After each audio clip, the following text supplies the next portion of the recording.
In this video, I'm going to be talking about breadth first search and depth first search. We're going to be starting with the breadth first search, or BFS. It is a fundamental graph traversal algorithm. It involves visiting all the connected nodes of a graph in a level-by-level manner. Okay, this might sound a little bit confusing at first, but let's talk about it. Okay, what is a graph? Well, this is a graph. This is basically what a graph is. A graph has vertices. For example, here it has A, B, E, F, C, G, H, I, and D as its vertices. And a graph also has edges. Okay, so for example, A, the line connecting A and C, or the line connecting B and D, is called an edge. That is a graph. So in this breadth first search algorithm, or BFS, it enables us to visit each node inside of this graph in a systematical manner. Okay, so before we begin, I want you to understand two very important terms before we continue talking about a graph traversal. So the first one is visiting a vertex. Well, visiting a vertex basically means we want to go to see what is inside of each node. For example, if I'm visiting this node here, I'm going to find 1 inside of it. And then if I go here, I'm going to find 4 inside of this node. That is basically visiting a vertex means. And then the second one is exploring a vertex. So for example, if I'm exploring a vertex, this vertex that has the value 2 in it, I will visit all the neighboring or adjacent vertex of 2. For example, if I'm exploring the vertex 2, I'm going to be looking at 1, 7, and 6, and 3. That is exploring what exploring a vertex means. Okay, so let's talk about how does the breadth first search algorithm work. The first thing we need to do before we begin our search is, of course, choose our starting point. We can choose our starting point from anywhere in this graph we want. For example, I can choose to start my search from this G node over here, or I can also start my search from this B node over here, or we can also start from this F node over here. It doesn't really matter which one you start with, which node you choose to start with, but to make things easier to visualize, I will start with the node A over here. Now, the big idea in breadth first search algorithm is that we want to visit all the nodes horizontally before we moving on vertically, and I'm going to tell you what I mean by that in a moment. But to implement this strategy, we are going to be using the data structure called a queue, the first in, first out. And why queue? You ask. Why do we need to use queue here? Well, that will also make sense in a moment. For now, let's start our search, starting with an empty queue. And because we are going to be starting with the vertex A, we're going to begin our search with A. We're going to put A in our queue, like that. And we then going to be explore the adjacent vertices of A, in this case it's B and C, before we iterate over our queue again. And because we have already visited A, because we have already explored A, we are going to be moving on to the B vertex. And what is adjacent to B? It's D, E, F, and also A. But here's the thing, we don't put A again inside our queue because we have visited A before. A is here in our queue.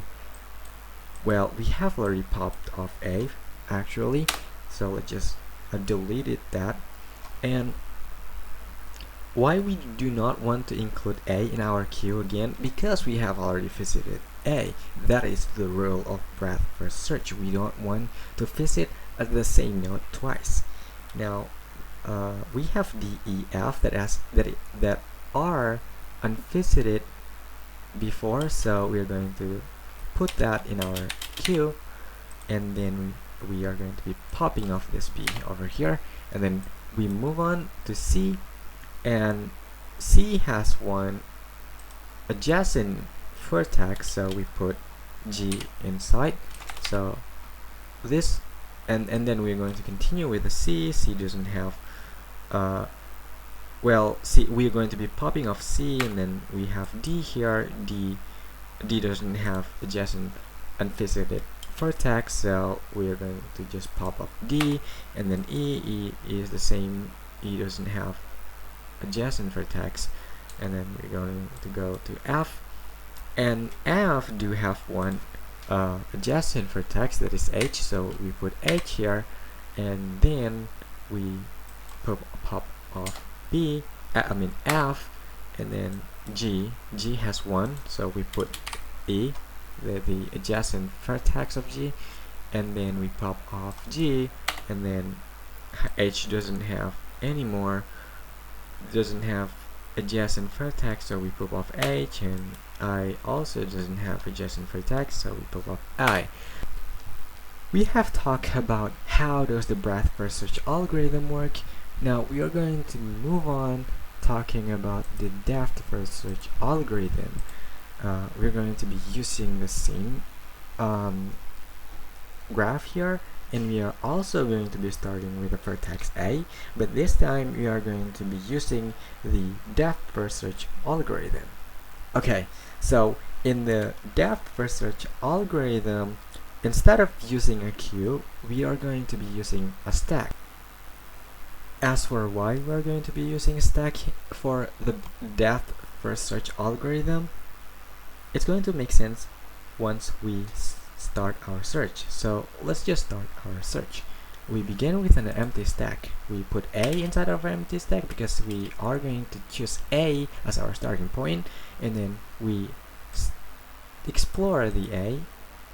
We find the adjacent vertices of A, in this case it's B and C, so we put B and C in our stack, and because this is a stack, instead of popping off A and continue exploring B, we're going to continue exploring the C and putting adjacent vertices of C inside of our stack right away. So C has G as its adjacent vertex, so we put G here, and G has I as its adjacent vertex, so we put I here. And because I doesn't have adjacent vertex, and it is, we are going to be backtracking, and we're going to be popping off I here in our stack. And then because G also doesn't have adjacent and visited vertex, we are going to backtrack again to C, and C also doesn't have adjacent and visited vertex, so we backtrack again to B, and we now explore B. B has D, E, F adjacent vertices, and then after that we are going to be exploring F. F has one adjacent vertex, that is H, and H is the end of our vertex, doesn't have adjacent vertex. H doesn't have adjacent vertex anymore, so we pop off H, we pop off F because F also doesn't have adjacent vertex, also popping off A and D and B and A. Now we have completed our search using the depth first search algorithm. Now let's talk about the time complexity of each algorithm. So BFS and DFS has the same complexity. That is, in the worst case scenario, we're going to be visiting each edge, and we're going to be also visiting each vertices. So the time complexity of this algorithm is big O of E plus F, and that is big O of N. Now, done with the time complexity, let's talk about the main difference between those two algorithms. So as I told you before, that in DFS, or deep first search, we are going to go deep onto the tree before we are backtracking again and then searching horizontally. But in BFS, it's the opposite. We're going to search for nodes. We're going to explore the nodes horizontally first before going on deep vertically, moving down further down the tree. Now, the problem that is better suited for this algorithm to be implemented upon. So there is obviously more than one way we can use breadth first search, but one of those is that we can use this algorithm to find the shortest path. For example, of finding a shortest path. For example, if we want to get out of this math with the shortest path possible, we can use our algorithm, our breadth first algorithm, to do that. And for the depth first search algorithm, we can use that to compute a graph's minimum spanning tree, and then you can use that to detect find cycles in a graph, check if a graph is a bipartite, and so on, and yeah, there's a lot of more we can use this graph for. I mean, this algorithm for. Visually, explain visually. We have already done that, I guess. Which algorithm is better? Well, it really depends on what we're going to be dealing with. It depends on which problems that we are dealing with and what we are going to be using the algorithm for, because it could be that one algorithm is better in one task but worse in another.